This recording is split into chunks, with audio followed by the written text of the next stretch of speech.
और हम पढ़ रहे हैं भारतीय संविधान को। इससे पहले हमने मुख्यमंत्री के बारे में पढ़ा था। आज जो हम पढ़ेंगे वो पढ़ेंगे महाअधिवक्ता के बारे में, the advocate general. The advocate general, the attorney general of India में बहुत सारी सिमिलरिटीज़ हैं। जिस प्रकार से महान्यायवादी होता है उसी प्रकार से महाअधिवक्ता होता है। आपको पता होगा, मैंने इससे पहले वीडियो में आपको पढ़ाया था, महान्यायवादी जिसे इंग्लिश में the attorney general of India कहते हैं, और एक होता है महाअधिवक्ता, महाधिवक्ता जिसे इंग्लिश में एडवोकेट जनरल कहते हैं। महान्यायवादी की नियुक्ति जिस प्रकार से आर्टिकल 76 में है, उसी प्रकार से महाधिवक्ता की जो नियुक्ति है वो आर्टिकल 165 में है। महान्यायवादी जिस प्रकार से भारत सरकार को विधिक मामलों पर सलाह देता है, किसे सलाह देता है? भारत सरकार को। भारत सरकार को विधिक मामलों पर सलाह देने का कार्य कौन करता है? महान्यायवादी। वैसे ही महाधिवक्ता राज्य सरकार को, इन्हें राज्य सरकार को विधिक मामलों पर सलाह देता है। राज्य सरकार को विधिक मामलों पर सलाह देने का कार्य कौन करता है? महाधिवक्ता। तो महान्यायवादी के बारे में आपने इससे पहले पढ़ा है। मेरी पहली वीडियो जो इससे पहले है वो महान्यायवादी के बारे में पढ़ा चुका हूँ। क्योंकि आज जो मसला है सिर्फ महाधिवक्ता को लेकर, तो इसके बारे में हम समझेंगे और जानेंगे।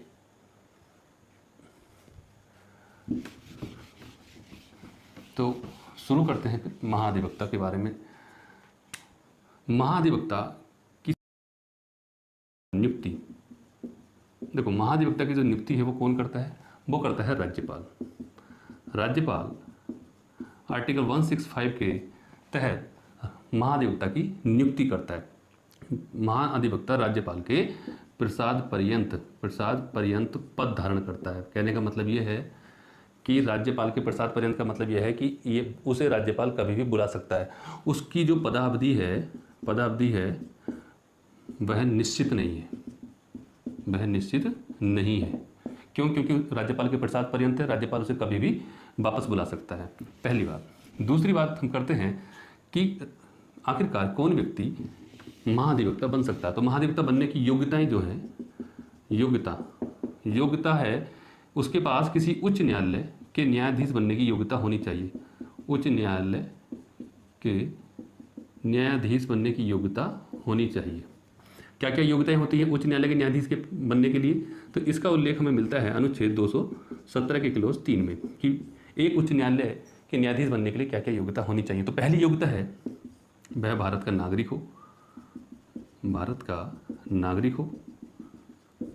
दूसरी योग्यता है कि उसने 62 वर्ष की आयु पूरी न की हो। मतलब 62 ईयर्स में उच्च न्यायालय के न्यायाधीश सेवानिवृत्त हो जाते हैं, रिटायर हो जाते हैं। वहीं पर अगर मैं सर्वोच्च न्यायालय के न्यायाधीश की बात करूं तो वो 65 वर्ष में रिटायर होते हैं। ये अंतर है 3 वर्ष का उच्च न्यायालय के न्यायाधीश और सुप्रीम कोर्ट के न्यायाधीश में। तीसरी जो योग्यता है वो ये है कि उसने कम से कम 10 वर्ष तक न्यायिक पद पर कार्य किया हो या न्यायिक पद धारण किया हो।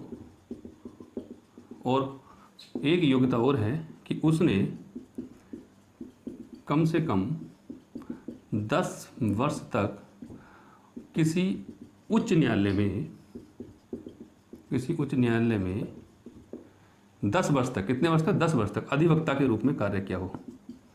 अधिवक्ता के रूप में कार्य किया हो, ये योग्यता है एक उच्च न्यायालय के न्यायाधीश बनने की। और यही योग्यता है एक राज्य के महाधिवक्ता के बनने की। यानी कि जो उच्च न्यायालय के न्यायाधीश के पास योग्यता होनी चाहिए वही जो है महाधिवक्ता के पास योग्यता होनी चाहिए बनने के लिए। क्लियर है?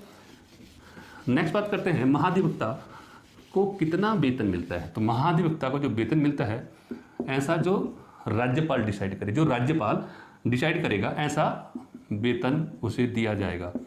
क्लियर है? और जो महाधिवक्ता होता है उसका मेनली कार्य क्या है?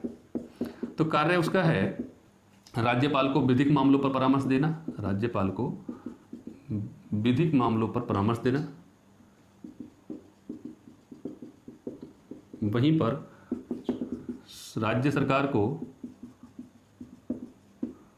विधिक मामलों पर परामर्श देना,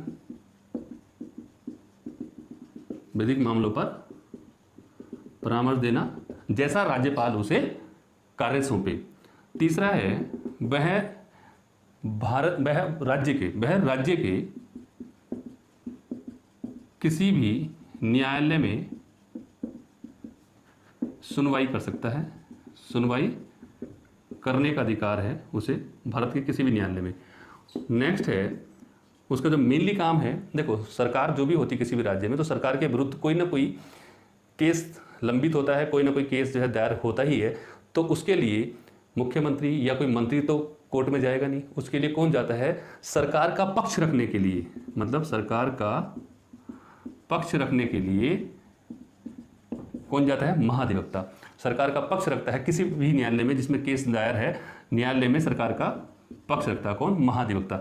ये महाधिवक्ता के कार्य हैं। और महाधिवक्ता किसी भी, मतलब जब तक वह महाधिवक्ता है, किसी भी कंपनी के निदेशक के पद को ग्रहण नहीं कर सकता और न ही सरकार के विरुद्ध किसी भी केस को वो ले सकता।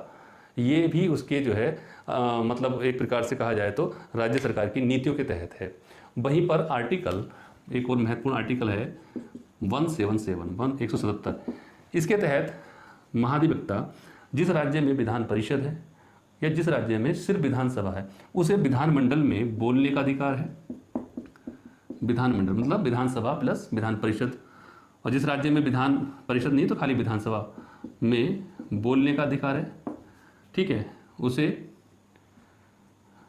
बोलने का अधिकार है, सुनवाई का अधिकार है, सुनने का अधिकार है, बट लेकिन उसे मत देने का अधिकार नहीं है। मत देने का अधिकार नहीं है। वह विधानमंडल में बोल सकता है, सुन सकता है, लेकिन अपना मत नहीं दे सकता। किस आर्टिकल के तहत? आर्टिकल 177 के तहत।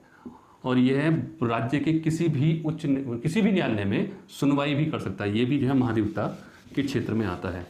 तो आप समझे, मुझे उम्मीद है आप समझे होंगे कि महाधिवक्ता कौन है। राज्य सरकार का पक्ष रखने के लिए वो किसी भी न्यायालय में जा सकता है।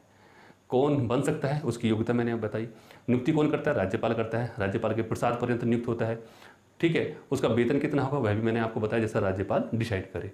तो यहाँ से कुछ भी महत्वपूर्ण प्रश्न है जो आप समझे होंगे, बस इन्हें आप याद रख लीजिए, आपको महाधिवक्ता याद हो जाएगा। वही कार्य है महाधिवक्ता के राज्य को लेकर जो कि महान्यायवादी के हैं केंद्र को लेकर। तो मुझे उम्मीद है आपके समझ में आया होगा।